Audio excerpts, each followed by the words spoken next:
What's cracking, everybody? Money smart guy Matt Zapala here, hailing to you from Dallas, Texas.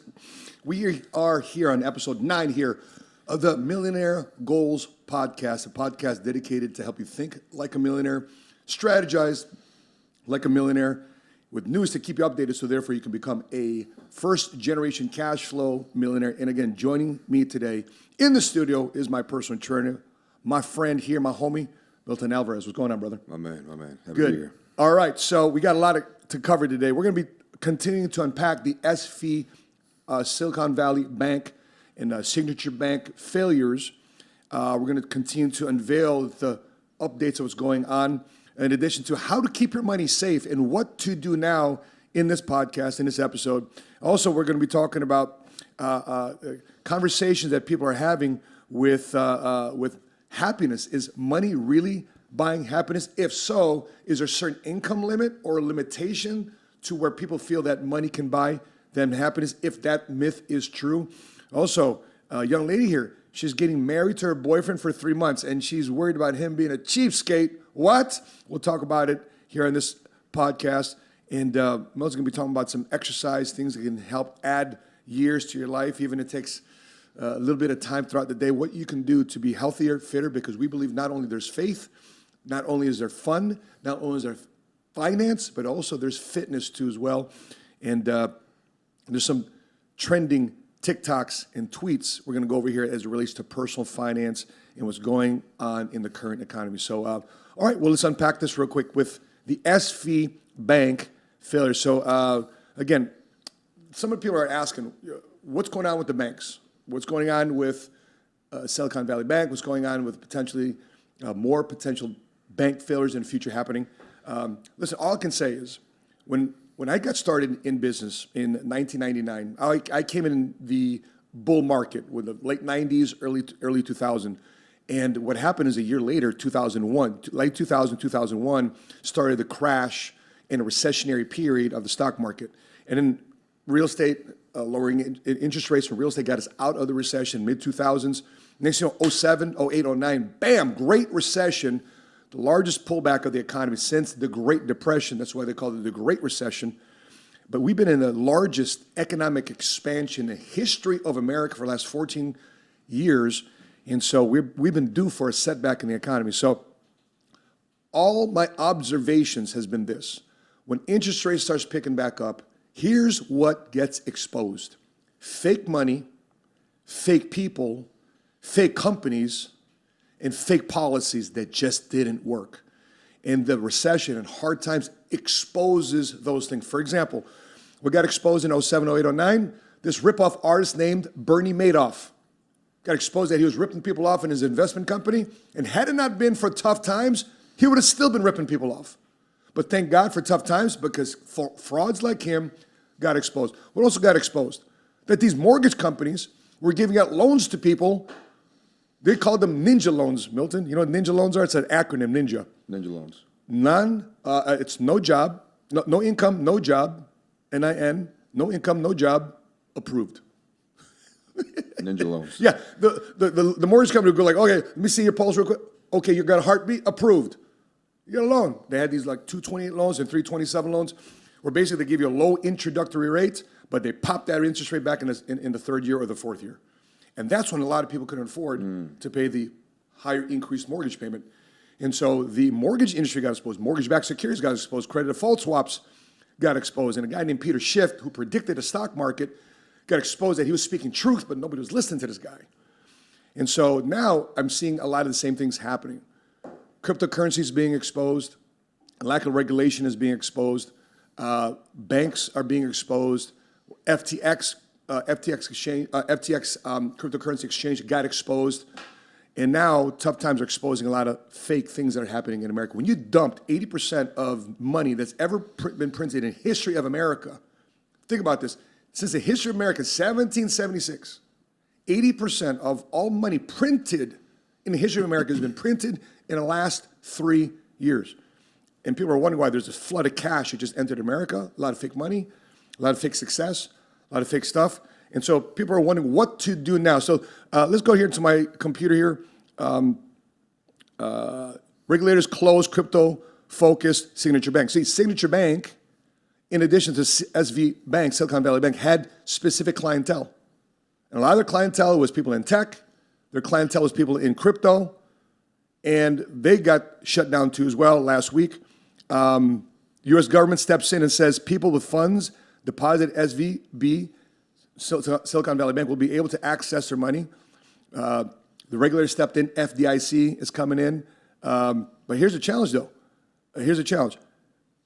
Silicon Valley Bank Silicon Valley Bank ranked second amongst banks with more than 50 billion in assets, with 93.9% of its total domestic deposits being uninsured, while Signature Bank ranked fourth according to S&P Global Market Intelligence data as the year end of 2022. The rate of uninsured deposits is banked on bank subsidiary estimates made in regulatory call report filings that may include intercompany deposits and can differ from parent company journal accounting accepted practice filings, so GAAP filings. So, Milton, I know you're an entrepreneur. How do you are building a business, and you're doing your work. Imagine one day you want to do a transaction, you want to withdraw your money, and the bank says, hey man, our bank's failing. How do you feel? How do you put yourself in their situation?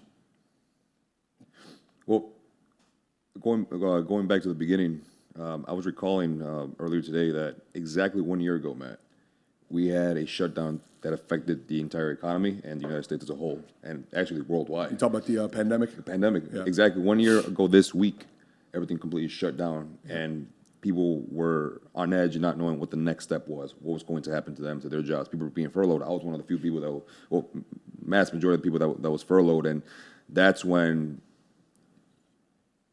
you start asking yourself if what you had as a plan for your financial future was pandemic proof, war proof, anything that could potentially affect you on a financial level.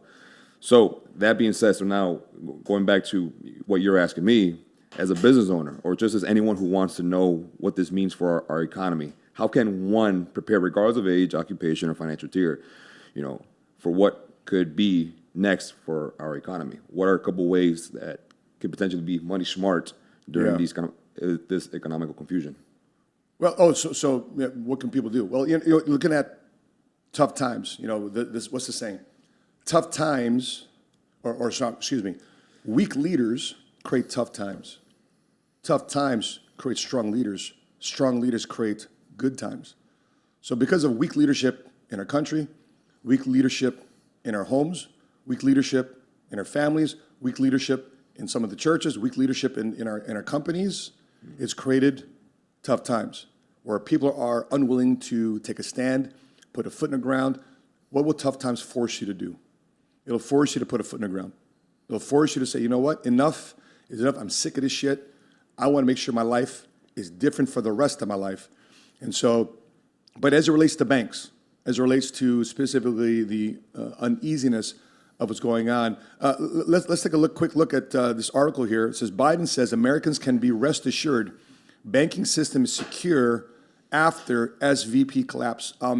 Jordan, do we have a clip here on Twitter that we can show our president's response when he was asked what to do in this particular situation?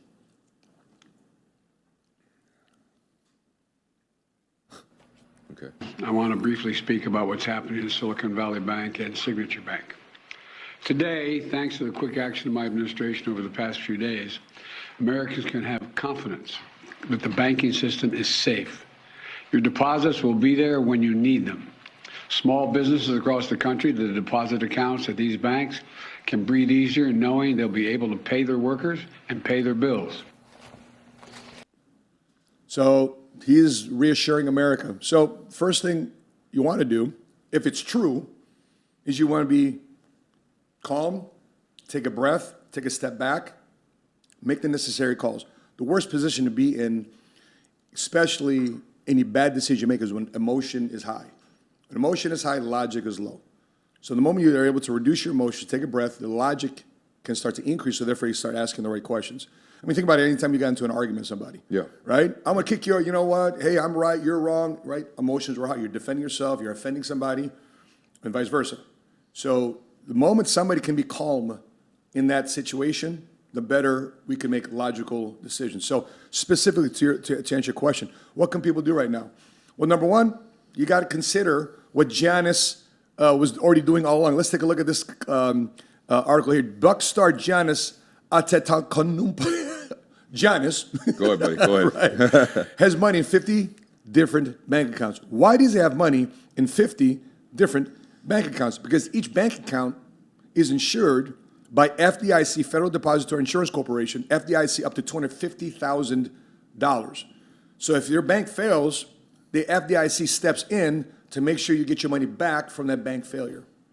So these banks, a lot of people may not see it, but it's FDIC insured. It's FDIC insured. Again, if that bank fails, if let's say you have $100,000 in that bank, and by the way, this is per account. So if you have a $100,000 in an account and the bank fails, well, potentially you can get theoretically, you can get your money back $100,000. But you got to wait because the government steps in, FDIC comes in, and by the way, anytime the government steps in, it's a process. For example, Milton, you came here to Texas. How long did it take for you to get your driver's license? Was it a minute? It took some time. I think most of it was out of laziness, but it took some time. So for me, when I filed for getting my new license here in Texas, it was a 5-month waiting period for me to go down to it's not DMV here, it's the Department of Public Transportation. Yeah. And then I went down there, and by the way, remember I asked you a favor? Yeah. So I came down here because our cars did not have a front license plate. That's right. They refused to have me take the test, and I called you up. Hey, bro, I need to part your truck. That loud ass truck, yeah. It ticked off the instructor because she was back there, and because I turned the truck off, she's back there behind your truck, and I turn it on. If you don't know what, tell me about what you drive, bro. 2015 Grand Cherokee SRT. It goes vroom vroom. Yeah. It's really loud. It's a really loud. Is there glass packs back there on that exhaust? It's a straight pipe. Yeah. It's a straight pipe. So it makes a lot of damn noise. Anyway, it freaked the crap out of her. She goes, no, shut it off. But anywho, so this is one move. You can diversify your banks, your deposits to different banks if you're afraid. In this case, I mean, you may not have more than $100,000. You may not have $200,000 back. So for the most part, for most people, this is something for them not to worry about if you are at a bank that is FDIC insured. Now, I was mentioning yesterday in an emergency podcast, majority of the people that banked at an SV bank, Silicon Valley Bank, a signature bank, I mean, they're big companies. They're ballers. I mean, these are the tech company. I mean, tech companies go to that bank for startups. Yeah, and they're not depositing $10,000. They're not depositing $1,000. They're depositing millions, billions into the account. Which again, if something happens to the bank, $250,000 is FDIC insured. Now, here's the crazy part. Back to this article here. What do we find here? Where'd it go? Where'd that article go? About regulation. Where did I just had it up? Which bank anyway? It was which bank? Stop sharing the screen. Let me find it. Where I just had the damn article. Benefits of going live here, and your shit's all screwed up. But anyway, back to the article that 97% of the deposits at SV Bank was uninsured. So when you're looking at people looking at blame now, so let's look at the screen. Trump is being called out. Why? Because there's an act in 07, 08, 09 called the Dodd-Frank Act. And it caused a lot of regulations and laws to make sure that this doesn't happen to our country ever again.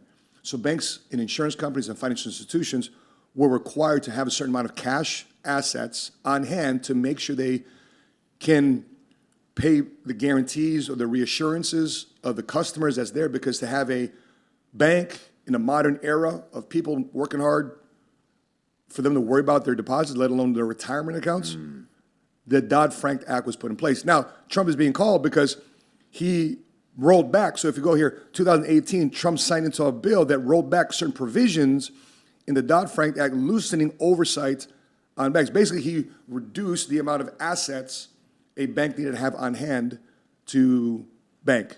Because here's what happens. A lot of people, let's cut the screen. So when we're looking at banks, here's the basic premise of banks. For example, if you have like, for example, $50,000 in a bank, what do you think that bank is doing with your money? Don't they? Some banks put them into stocks or do lending. They lend it to For people, sure, right? for sure. For example, if they take your, I'm just using a number. Let's say they take your $10,000. Yeah. They can take 10% of that, what they call fractional lending, and they can loan out 90% of those deposits to somebody else. Yeah. Right, right. So 90% of the deposits you have is lent out to somebody else in terms of car loans, student loans, credit cards, mortgages. So let's say they're loaning at 9%. They're paying you 1%. That difference, that 8%, is the banks.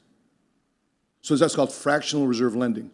So that's why your bank will never have all the cash that you want. For example, if you want $50,000 of your money back, you know what they're going to say? Come back next week, we'll have your cash. Yeah, a couple of days. Because they need to come back and order your money. Yeah. Because your money is out, is being lent. So your money is being lent out. So like I've always said that banking is required, but banks are not. Because we talk about how to be your own banker. Correct. All the time. And when you're financially educated, you can learn how to become your own banker. But banks aren't required. Banking is.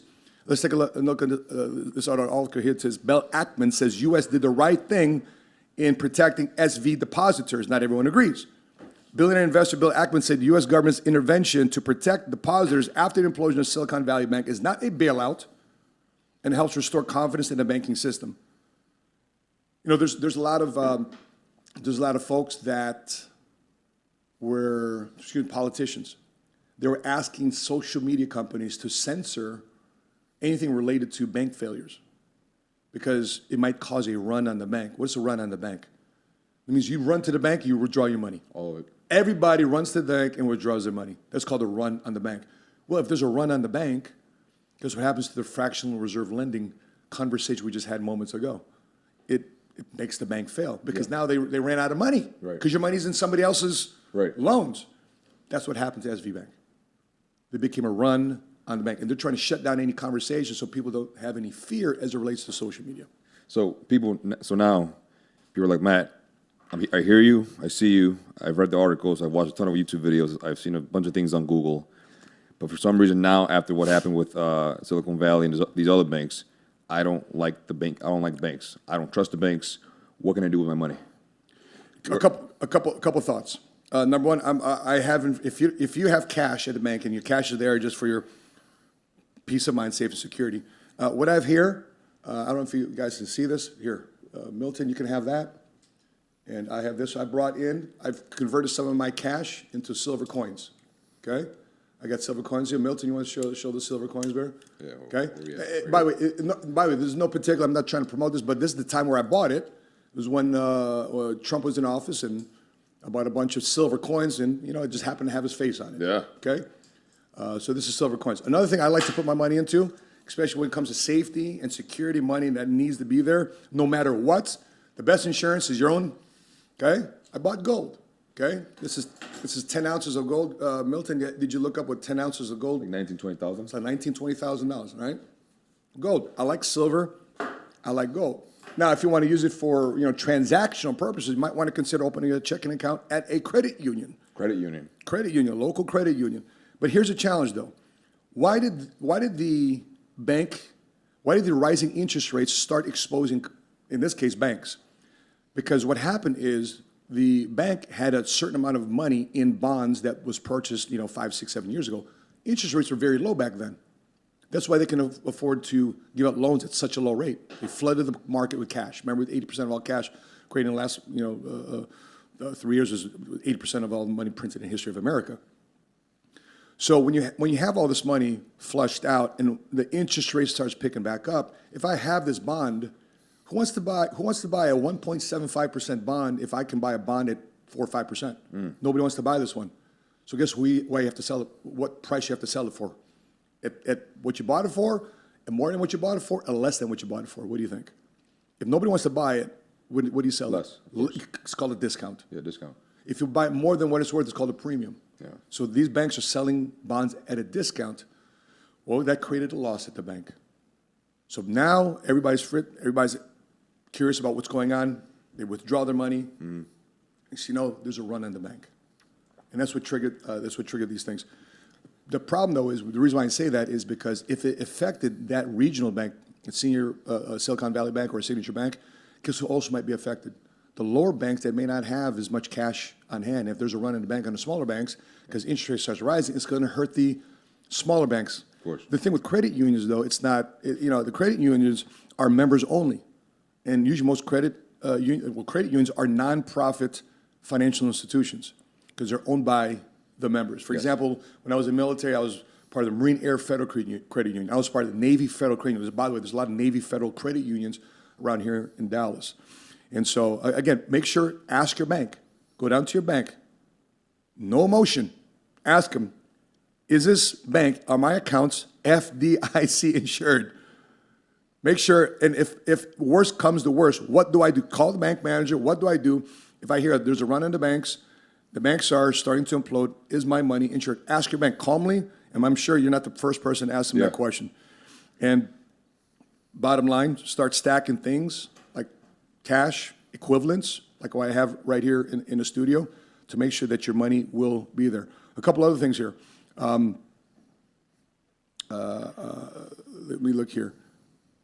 If there's a bailout, here's what Peter Schiff said. Peter Schiff is the guy that predicted the, let's go on my screen here, Jordan, please. Thank you.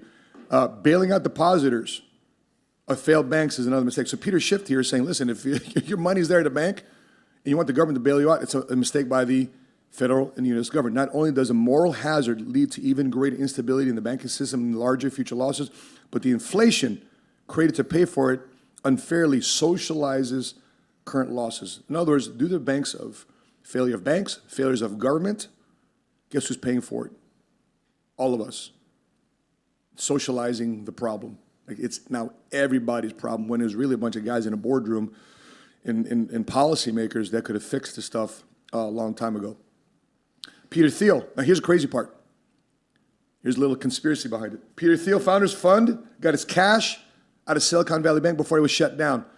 This guy, Peter Thiel, is the guy who's known as the guy that established his Roth IRA in the late 90s. And today's got like $1 billion inside of his Roth IRA. He doesn't have to pay any tax on it. So that's what he's known for. He's part of the inside track. Elon Musk is open to the idea of buying Silicon Valley Bank as he lays Twitter payments groundwork. Well, that'd be awesome. Now, Elon Musk buying a bank. He buys a social media company, now he buys a bank. This is why you make money, man. You want to make moves in the right direction. CEO Valley Bank CEO, Silicon Valley Bank CEO sold 3.5 million in shares just 2 weeks before the collapse. And here's the crazy part. Look at this chart. Before the collapse of Silicon Valley Bank, executives sold a lot of their shares. The CEO sold 11% of his shares. Michael Zucker sold 19%. Daniel Banks sold 32%. Michael Draper, CMO, sold 25% before the implosion. These aren't automatic, though? Huh? Aren't these usually automatic? No. They called in and said, well, we're selling our shares. I mean, what do you mean automatic? Because they sold their shares. I apologize. So before the bank collapsed, they sold a portion of their ownership in the bank for cash at a high point before it imploded. Right. Makes you think, huh? Peter Thiel, his buddies, executives here, something going on, man. Silicon Valley Bank gave company-wide bonuses hours before it collapsed. Interesting. So they took care of themselves, they took care of their people. Who do they end up screwing over? The people. The people, the depositors. Okay? And you know what's cool about this Jack move? We're done with the screen here, Jordan. You know what's crazy about this? Guess what Jamie Dimon did over the weekend? He's the CEO of Chase Bank. You know what he did over the weekend? He told all those guys, let's get on the phone, call everybody we know over there at Signature Bank, call everybody we know over there, their depositors at Silicon Valley Bank, and move their money to Chase. So the downside is, that was a competitive move. Yeah. Hey, get all your money over here. I think billions of dollars came over. Billions of dollars of deposits came to Chase Bank. And by the way, now what can Chase Bank do more of now? More lending, right? Exactly. Yeah, more lending. So the challenge there is you hurt the smaller and regional banks, and you basically Wall Streetize banks. And you know this, in the fitness world, does competition make you better or make you worse? A lot better. Of course. If there's less competition in banks, It's going to be worse for the customers. It's going to be worse for us. Just like with iPhones, we both got iPhones. Yeah. I'm sad that Android hasn't done a good job of competing better with Apple. Because if they compete with Apple, guess what? Our iPhones would be better. How many times have you seen people with these white AirPods? Yeah. How much innovation has the AirPods done since it's been created? No longer have the cord, which is really nice. Yeah. Right? Yeah. But how much innovation has it really from the first model? A lot or a little? A lot. Innovation in the AirPods? You think so? It still keeps falling out of my ear. AirPods. Oh, AirPods alone. AirPods. Yeah. Not AirPods. much. Just Not the much. cord. Exactly. You know why? No competition. Yeah. No competition. Yeah. What are your thoughts? What are your thoughts on this? Before we move on to the next topic.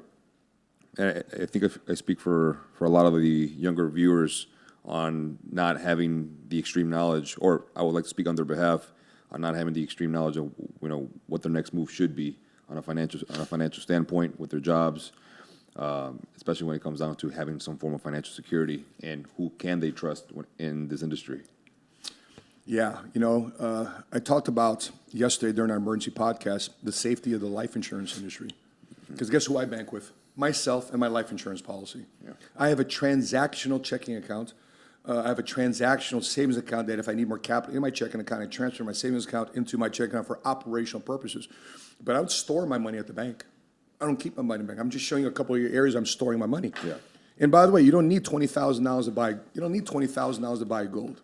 You can have $100 to buy gold. You can buy a gram of gold. Buy a gram of gold, a gram of gold. You can buy some silver coins.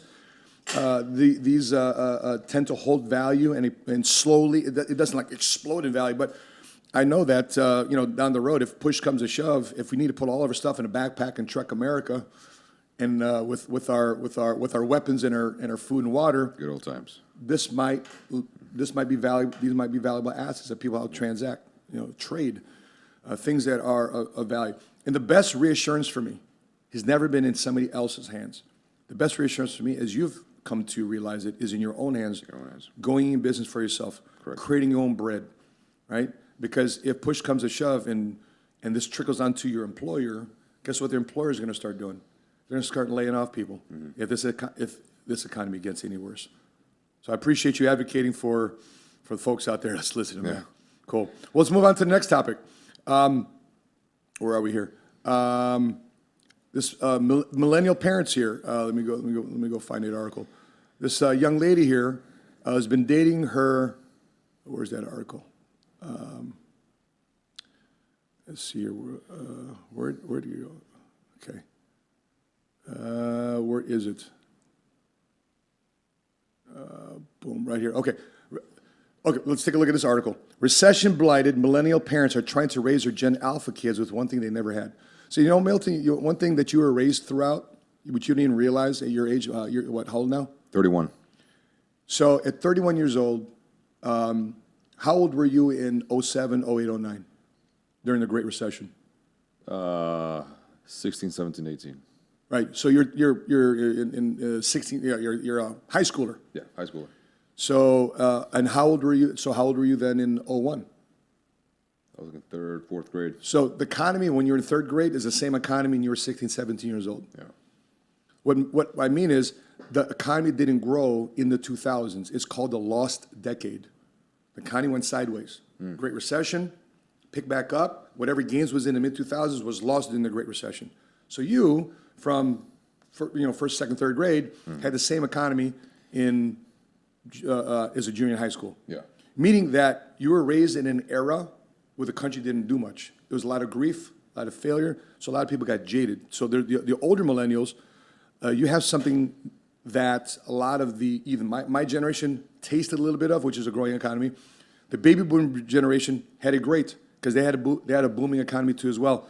But the kids right now that your generation is giving birth to, guess what? Your kids, your generation, you know what that generation is called? So my kids are Generation Z, they're 21. Yeah. You know what your generation is called? Your generation is called? It's called Generation A. Generation A. Generation Alpha. Hell yeah. I like the alpha. Right? Your kids are going to be Generation Alpha. So, meaning that you're going to give your kids a lot more financial literacy 1,000%. and financial education. 1,000%. Because you didn't have it. The millennials didn't have it. Zero. When they were being raised. Zero. What's your thoughts on that? 1,000%. Coming from two parents who, that in their respective countries, my father from Ecuador and my mom from Mexico, both had successful business. Well, my mom had a successful business in Mexico, and my father had a successful career as a university professor, and also aiming to be a lawyer.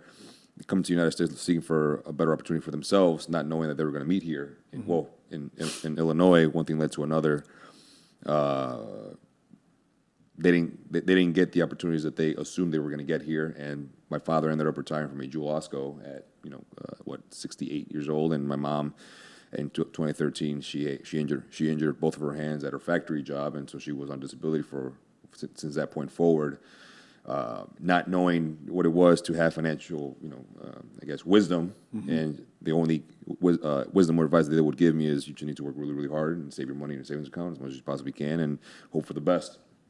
And you can't aspire to be something bigger. If you're going to aspire to be something bigger, just go the safe route, become a doctor, become a lawyer, become a police officer, and go that route. But as far as taking risks, you shouldn't do that, because we took risks, and look where we ended up. Because they were both very successful in their countries. My mom was pulling during her time million pesos a year. That's a lot of money in Mexico for her time. But she comes to the United States, and all that goes to shit because of her bad decisions. And obviously, I would assume that led to some form of trauma in her headspace of risks are no good. You need to be safe at all times. So that's all that's been instilled in me. So now coming out in 2020 with my own personal business, it's definitely a very anxious time for me to pull the trigger and take a chance on myself and bet on myself. So now having the knowledge that I have now and being around the people that I'm around, like yourself, it's teaching me from the back end, from the outside in, just observing you guys, the way you guys move, the way you guys speak, the way you guys carry yourselves and your family. Obviously, studying a lot of your guys' content, it's bringing a different insight of what I used to believe in. So now having that type of wisdom in my life, in my corner, and consistently growing, learning through my own personal mistakes, I feel that that's going to put me in a position where I can learn new systems, so that way my kids don't have to encounter what I encountered as a child growing up into a teen and then into an adult. Let's take a look at this article, Jordan. To your point, many of the oldest of the millennial generation graduated in 2008 financial crisis. You said you were 16, 17. Correct. Right? Yeah. 18. Struggling to land on their feet in a rocky job market, all while shouldering massive student debt and facing rising living costs. Okay? When they started to financially gain ground, they were hit with a pandemic and yet another. While the economy rebounded, it got a little too hot, and millennials came to face with true inflation for the first time in their adult lives. Millennials have had a much steeper hill to climb to afford the same lifestyle the boomer parents enjoyed, while their wealth has more than doubled since the pandemic began. They still only hold 7% of the nation's wealth compared to 22% boomers held when they were around the same age. So 1/3 of the current millennial, for example, in the boomers era, when they were in their late 20s and 30s, they held 22% of the nation's wealth. So the same age range in this era, millennials, only 7%. I wonder what the debt of millennials shows, how much debt that our country has. So listen, back to our point. The reason why people are listening to our podcast, the reason why people are listening to our content, is we don't want to wait. Right now, it's not about playing financial defense. It's never about defense. It's about offense. You don't wait for things to happen to you. You make things happen for yourself, which, again, is something a lot of people don't want to hear. By the way, did you see the Chris Rock? You see the Chris Rock stand-up comedy? I saw the most important clip from my end, at least. What part of the Chris Rock clip did you see? The most trending one, man, Mr. Will Smith and Jada Smith. Oh, of course, right? I mean, slap. What a lot of people didn't catch, I caught it, and it was in the beginning. Yeah. Believe it or not, this is the first time I've actually busted out my notes listening to comedy. Really? Chris Rock. Chris Rock, he got very cranial on this one. Here's what Chris Rock said about America's number one addiction. His number one addiction America has is attention. We're looking for likes. We're looking for comments. We're looking for validation. We want attention. So here are 4 points of how to gain attention according to Chris Rock. Number 1, show your ass. Milton, in his case, he wants to show his abs. He wants to show his He's on back, TikTok. right? You saw that TikTok? You got to show it. Wait. Let's go to. Hold on. Let me go to TikTok here. Let's go to TikTok here. What's your TikTok handle? Is my S&B Performance. S&B Perform. We're doing this. He doesn't know I'm doing this. We are not. S&B Performance. All right. Here's Milton. No way, man. All right. So here. Okay. Here. Want to get attention? Here we go. No It's way. this Milton. It's Milton. No way, man. Fucking A, man. You're on blast here on the Millionaire Goals podcast. All right. Yes. That is So, wild. all right. Let's see here. Bulking season has come to an end for Queen sure. says, "I'll hire you to do my dishes." Okay, Milton, I see you doing dishes. Anyway, if you want to gain attention, guess what you do? You show your ass, or in your case, you show the guns, right? You show the fat back. That's the first time in 12 years, Matthew. But you right? Listen, you got a lot of attention. Hey, bye. Yeah, Bro, you for worked sure. hard for it. Show it, right?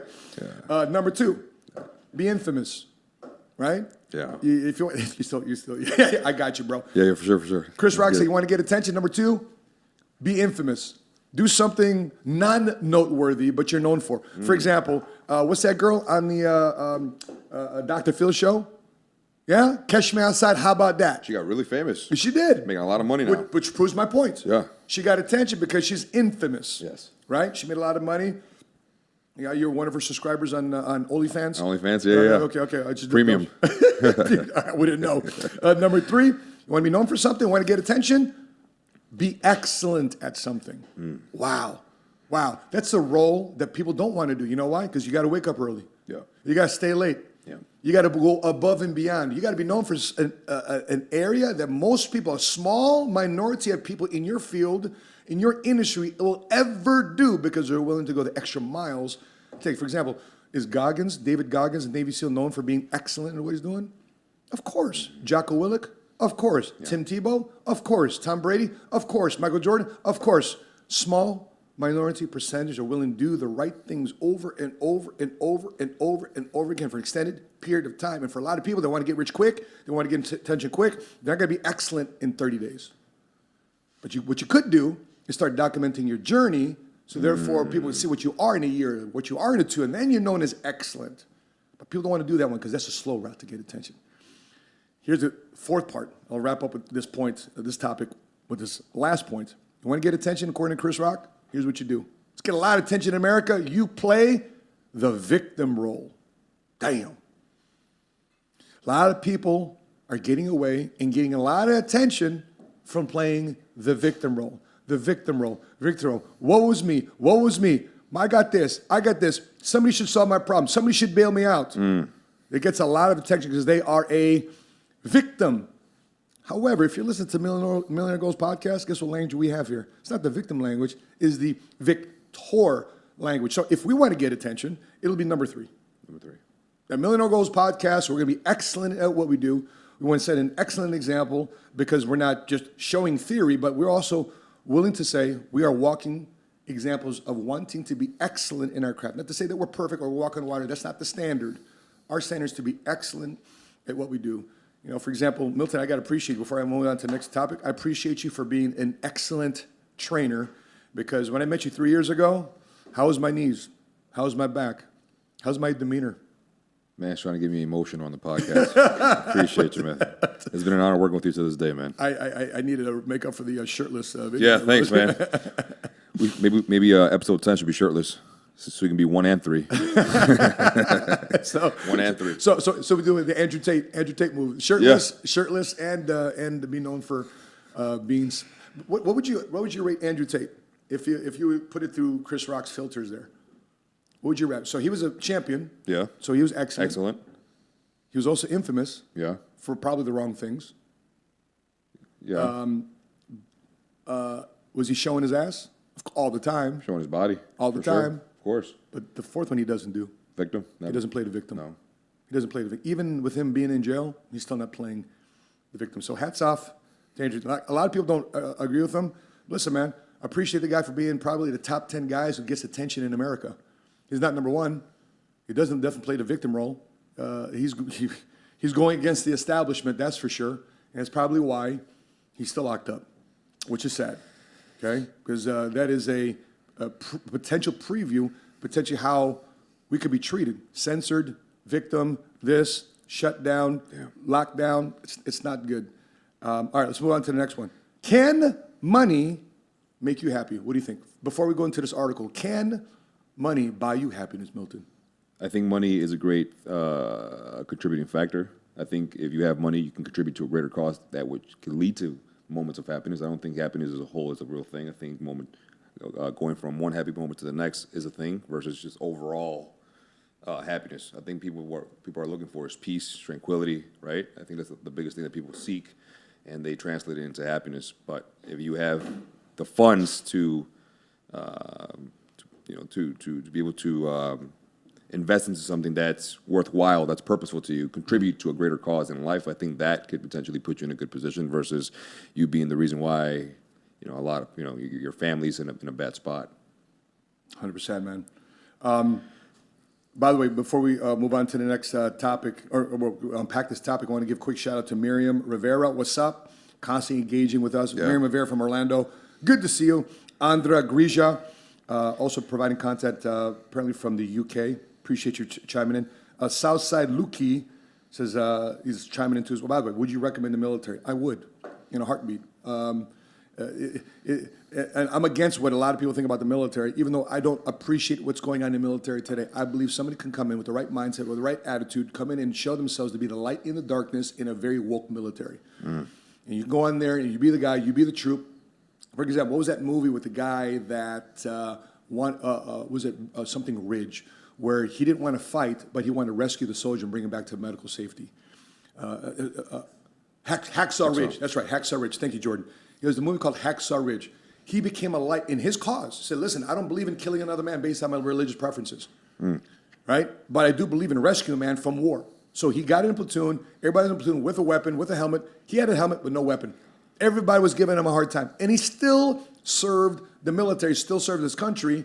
And when his soldiers was getting clipped, was getting shot on the front lines, guess what he did? His job on Hacksaw Ridge was to rescue them, to bring them back to safety. He risked his own life to bring his soldiers, his brothers, back to safety. So would I recommend joining the military? If you don't know what's going on after high school, 100% you should be joining the military.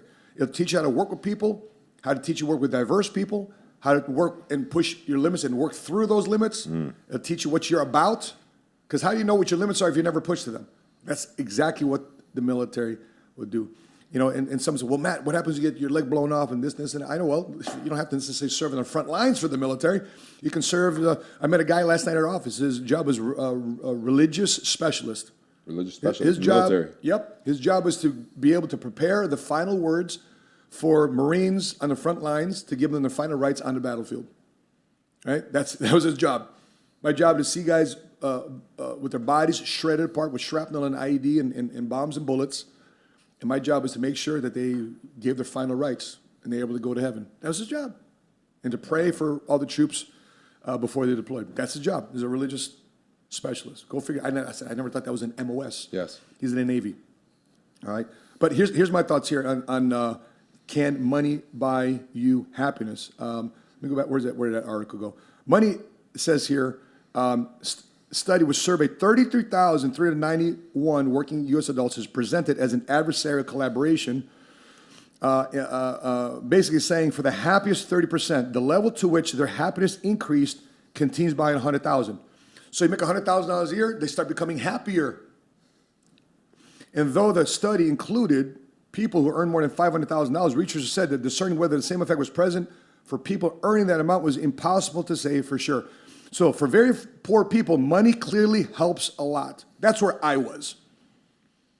Broke. I wouldn't say poor. I was broke. I was making $20,000 a year. I was mad. That's poor. No. In my opinion, broke is a temporary situation. But being poor is a condition of the heart.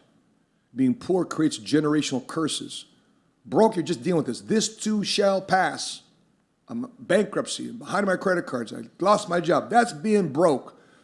But if you settle there without having the idea or thought process to take action and get out of it, yes, you will slip into becoming poor. But with that being said, money sure made me happy, man. I just left my house today, bro. I saw my in-laws there. I saw my wife's sister and my sister-in-laws there.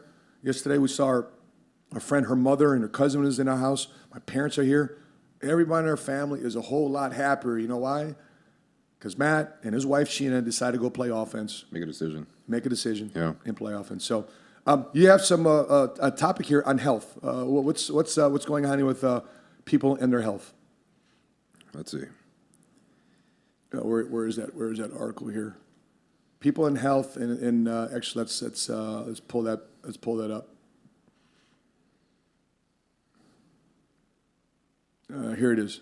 Okay, so regular exercise improves memory in old age, even if taken in the 50s. Is this the one you want to bring up?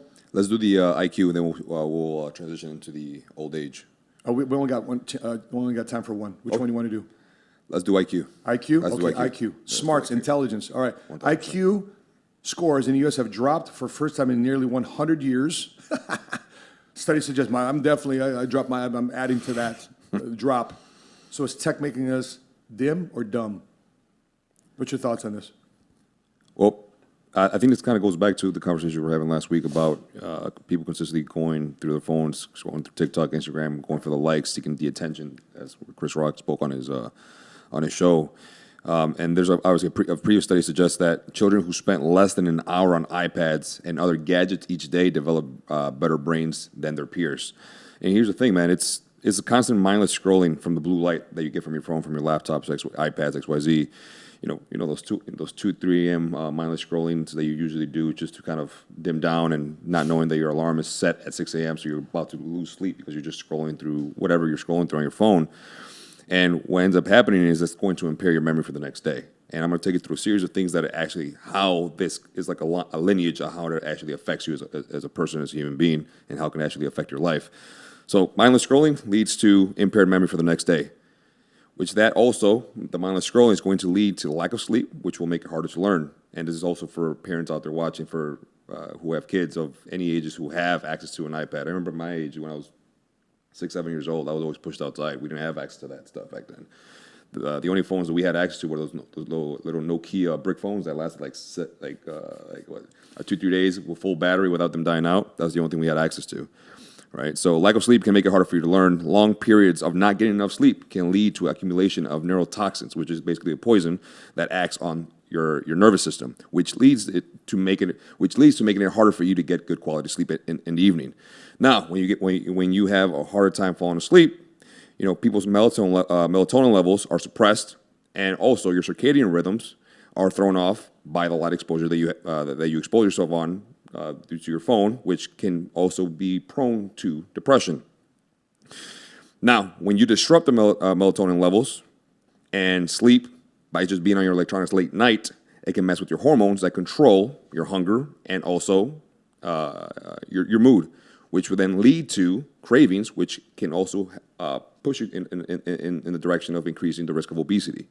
So here are a couple things that you can do for yourself as an adult, or some things that you can do for your kids as well that will help you avoid these or retract from getting there sooner than other people.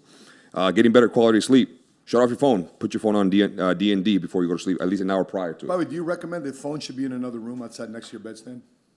I believe people should invest into a $7 alarm clock from Amazon instead of using their phones as an alarm clock. Because it causes them for 1,000%. So in other words, have the phone somewhere else. Somewhere else. Okay. 1,000%. Keep it in the kitchen. Keep it in the home office. Somewhere away from your bedroom. Number 2, work out, move. That will increase the blood flow to your brain. Or here's another thing: if you're not a fan of going to the gym, pick up a new hobby. Go hiking, dance. By learning a new dance, it's going to help you create new neural pathways, which in the long haul may help you be more resistant to cognitive decline. The next thing is food. Consume food that does not cause inflammation in your body. May I suggest an oral food challenge? It's one of those tests that you take to see what foods your body does well with and what foods your body doesn't do well with. I think that's very important for everyone. A lot of these online influencers and trainers that go on Instagram talk about certain foods cause this to all the bodies. That's not true. Everyone's DNA is very different, and you as an individual person, you need something specific for yourself. So I could suggest one of those tests for yourself. And consuming high fatty foods.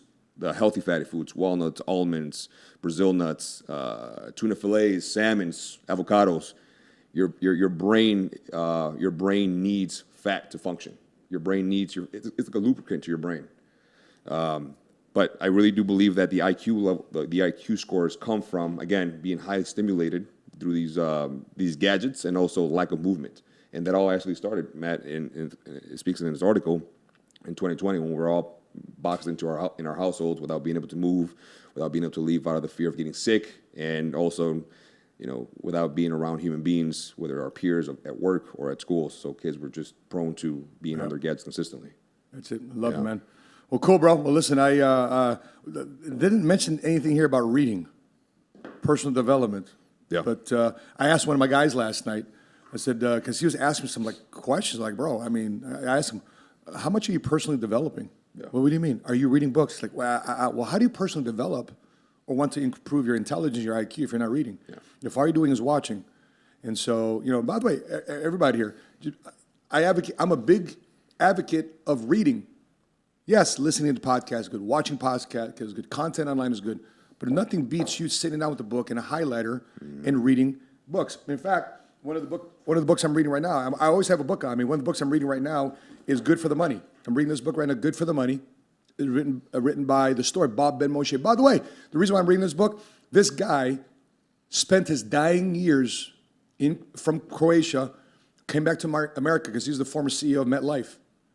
And he helped rescue AIG from collapse. And he paid back the American people. For example, he paid back AIG had borrowed from the American people $182.3 billion to the U.S. government, but he paid it back early with a $22.7 billion profit. Why do you think I'm reading this book right now? Because I want to know what's going on in the economy. And by the way, this is probably one of the greatest American comeback stories in business that nobody's talking about. This guy he borrowed $182 billion. Yesterday on our emergency podcast, you know how many banks have still not paid back money they borrowed from us through the TARP, Troubled Asset Relief Program in 2008? Several banks have still not paid. Citigroup, Wells Fargo, a bunch of other Chase have not paid back their money from TARP in 2008. But constantly read books. Listen, if you want to change your life, it depends on three things: the people you surround yourself with, the events you attend, and the books you read. All right. So there's some videos here we want to have a reaction to. Jordan, what's first on the docket? A couple of videos. I think we have. What's one of the first videos we have here, Jordan? Colin Kaepernick. Okay. What's Colin Kaepernick got to say here?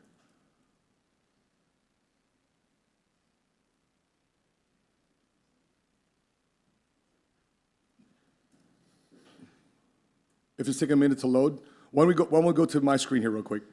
So, okay, if it's taking a minute to load, Biden wants to raise our taxes 10 ways in a 2024 budget. The 2024 budget, fiscal year starts October of this coming year. It's the new government fiscal year. So new tax on corporate America, raise the corporate income tax rate to 20 from its current level of 21. So it wants to tax businesses, quadruple the recently enacted excise tax on stock buybacks, scrap tax breaks that oil and gas companies receive. Interesting. Don't you want to incentivize? By the way, taxes is a what? Taxes is a form of incentivation. So if you're hiring sales guys, you want to give them bonuses. Why would you want to give your sales guys bonuses? Incentivize. Because you're incentivizing them to have the right behaviors. Correct. Do you want our domestic oil companies and gas companies to not drill for oil and gas? Or do you want to buy it from outside sources? I want our oil companies to do it. That's a bad idea to give up tax breaks. I mean, you want to incentivize people here domestically to drill for oil and gas. Same thing, too. You want companies here in America, because where do you think if you raise your income taxes, guess what that might trigger? If I got to pay more in taxes, guess what I can't keep in my company anymore? Employees.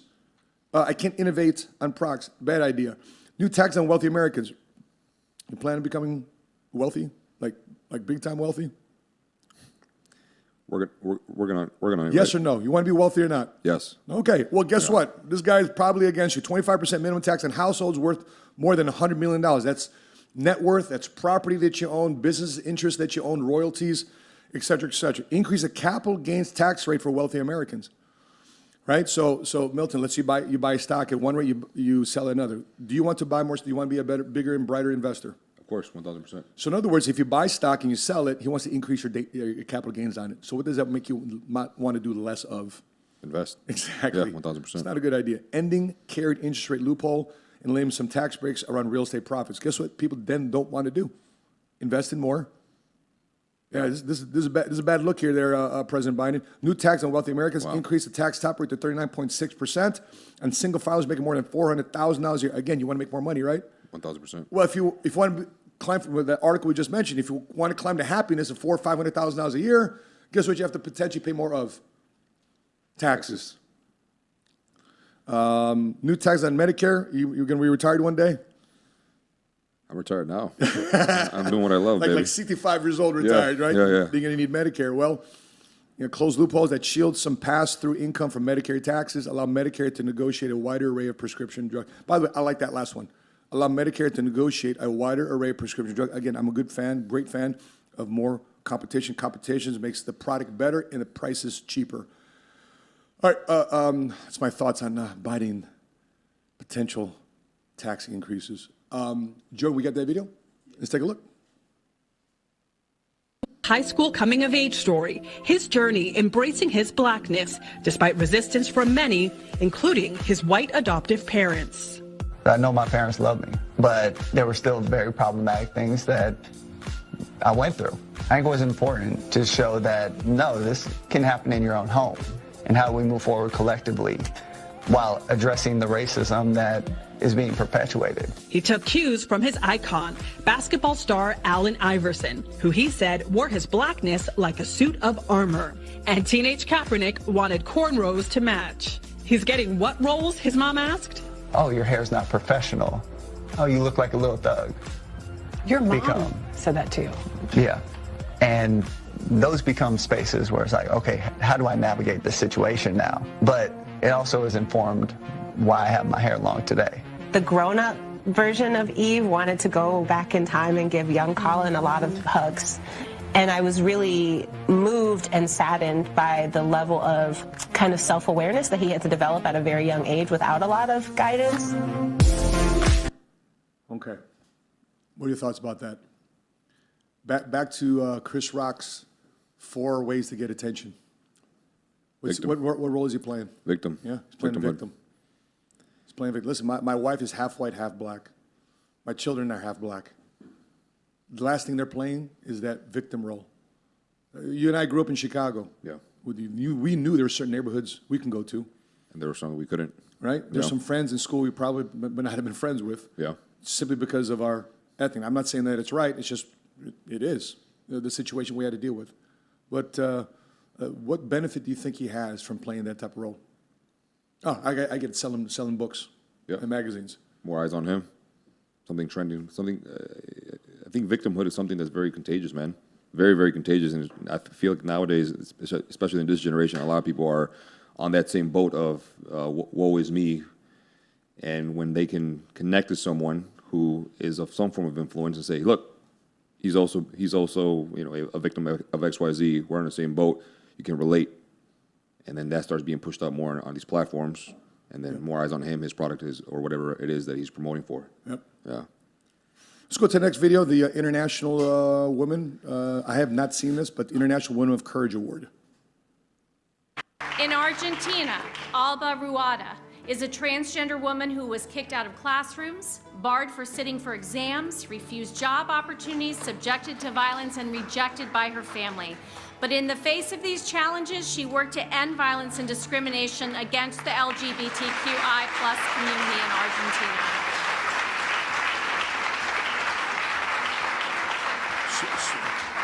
Okay, so the International... Okay, so let me get that straight. The International Woman of Courage Award goes to a trans... What do you call that? What do they call that?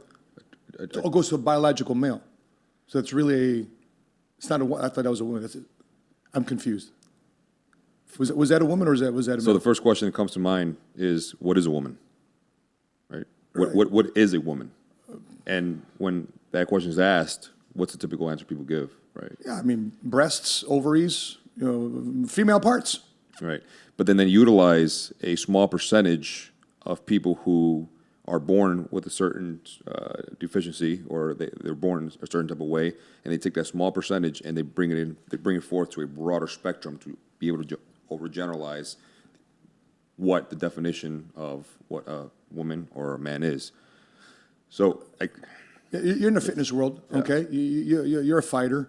yeah. Should a biological male who identifies as a woman should be allowed to compete in female women sports? Swimming, track, combat sports, even though they're a biological I have a friend of mine who competes in boxing, and this was actually about 4 years ago about 4 or 5 years ago when all this was pretty new, and he had a teammate who was going through a transition period where biologically a woman started, shaving off her head, started getting tattoos, and started going through that transition of, I want to transition into a man, meaning getting the surgery done to cut off the breasts and XYZ, the testosterone therapy to get rid of the periods and XYZ. Fast forward about a year and a half, 2 years later, this person steps away for a while because of the transition and the surgeries and XYZ, comes back with a full beard. Cool, whatever. They didn't recognize this person. Come to find out, it's that girl that was once in the ring sparring with other women. So now this person comes into the ring and says, I want to spar XYZ person, my buddy. My buddy knows this person on a personal level, says, hey, I'm sorry, I love you, I care for you, but I'm not going to spar you. This is uncomfortable for me. I know at the end of the day who you are. Is it MMA? Pure boxing. Pure boxing. Yeah, it's uncomfortable. Sure. Yeah. And this guy has a good 40 pounds on this other person. Yeah. Coach is like, no, we don't discriminate here. We're gonna make it happen. Get in the ring. Let's see how the first round goes. So, first round comes. My buddy's like, I was watching him from afar because I was already leaving the gym. And first round, she comes in with full force. He's just there protecting his face. Coach tells him, hey man, we have equality here. Step in and do what you need to do as if you're fighting anybody else. And the coach knew that Yes. he was really, or she was really a he, or biological male. The coach was trying to avoid a lawsuit. The coach was trying to avoid negative attention on his gym. Oh, that's even worse. So what ended up happening is my buddy took that step forward, and usually when you spar 20%, 30%, 50%, 80%. So there's levels of sparring. You don't go full out. That's not the intention of sparring. So finally, they're at about a 50-60% sparring, and my buddy swings, and he hits, Connects. He connects, And his sparring partner collapses. Yeah. And there's a huge emotional reaction to the person on the floor because it hurt, and the person starts getting emotional, starts crying. So it's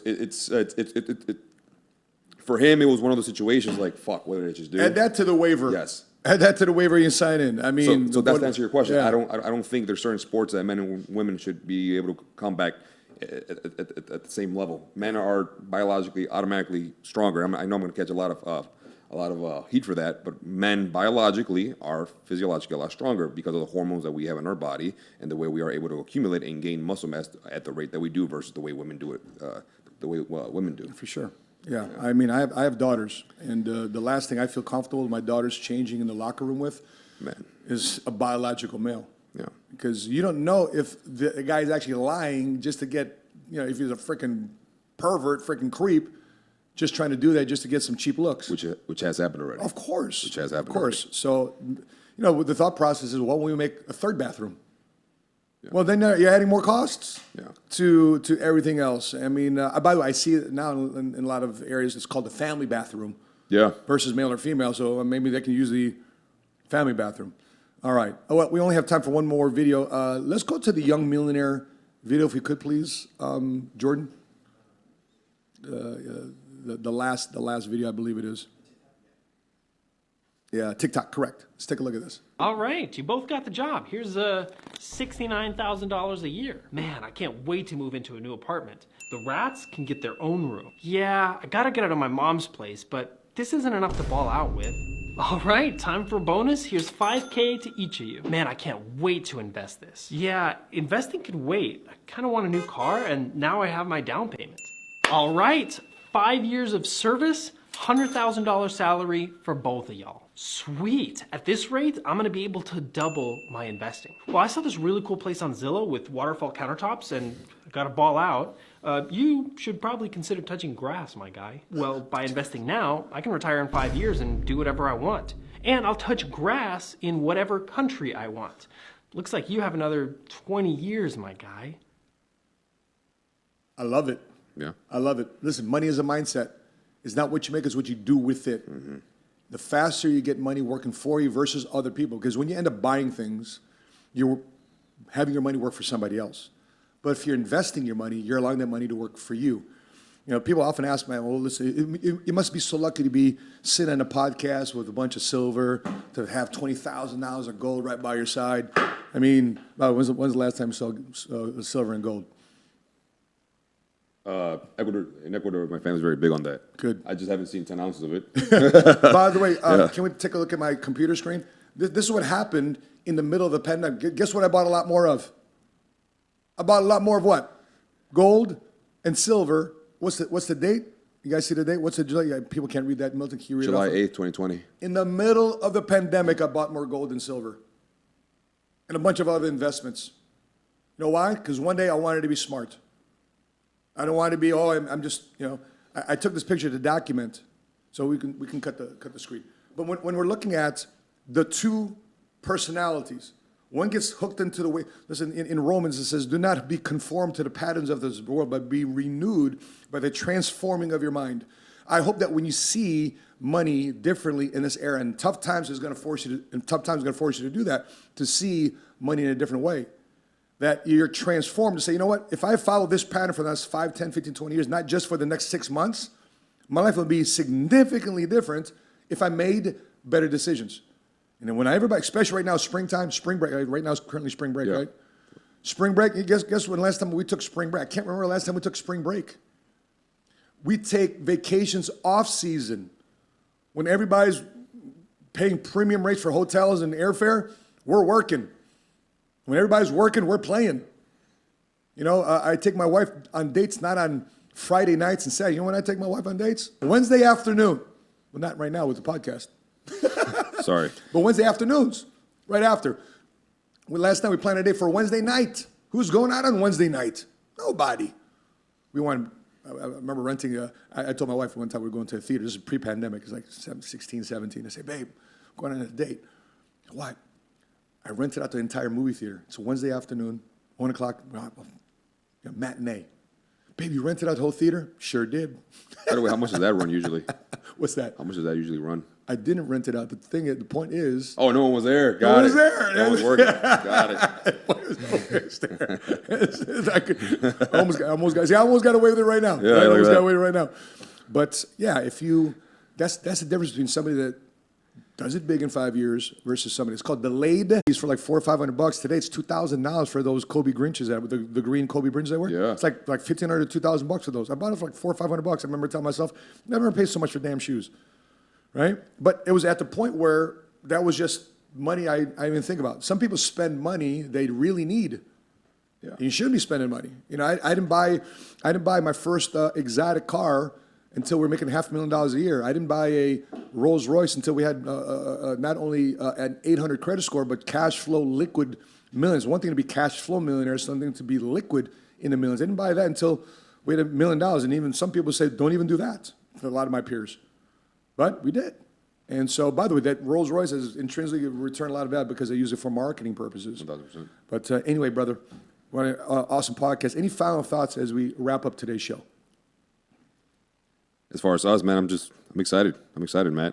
I think this is, by the way, people have been asking, and I see some people who, on this chat, that have actually DM'd me directly, that is it possible that one day in the future, they'd be able to call in and ask questions directly to either you or I based on our expertise? Jordan, what do you think? Can people call in to the podcast and they can actually ask a question live? Set that up with Zoom? Okay. Yeah. Well, we'll find a way. Yeah, or maybe it could be something as simple as Yeah. we just hold the phone right next to the microphone. By the way, I think we're at a point right now for next episode, episode 10. I think we ought to give some giveaways. 1,000%. Right? So you see this book behind me is the Faith Made Millionaire book. It's an Amazon bestseller. And I want to be able to give away my book to you, signed here, for me as a start. Let's get. I'd love to give away some books. People have been asking about this book. It's an Amazon bestseller, Faith Made Millionaire. Right from the studio, I'll sign it. We'll ship it out to you, and we'll have some form of contest. Like, for example, who shares it? Who shares this podcast the most? Maybe we'll start that as a simple contest. Sure. But I think we'll incorporate that, inject that into our podcast. We'll have some form of giveaway when we give our podcast. You know, life gives to the givers, takes from the takers, and has a very accurate accounting system. So, Milton, appreciate you, big dog. Next week will be episode 10, noon, Wednesdays, 12 o'clock, Central Standard Time, right here. By the way, next week, stay posted. I do have another interview set up for next week. Jordan, I got to let you know about the time. But we have another interview set up for next week because we've been doing that too as well. In addition to the Millionaire Goals podcast, I also got some Money Smart Guy interviews with some people that I'm running across in business in terms of influencers in their industry right here in the Millionaire Goals podcast, sponsored by the 7 Figure Squad YouTube channel. That being said, God bless you guys. Please put your comments below. Subscribe to our YouTube channel. Like this video. Feedback, comment section. You agree with us? You don't agree with us? What's your questions? What's your comments? Please put it in the comment section below. From Dallas, Texas, on behalf of my co-host here, Milton Alvarez, I'm your Money Smart Guy. And until we meet again, continue to live smart, continue to love smart, and be money smart today.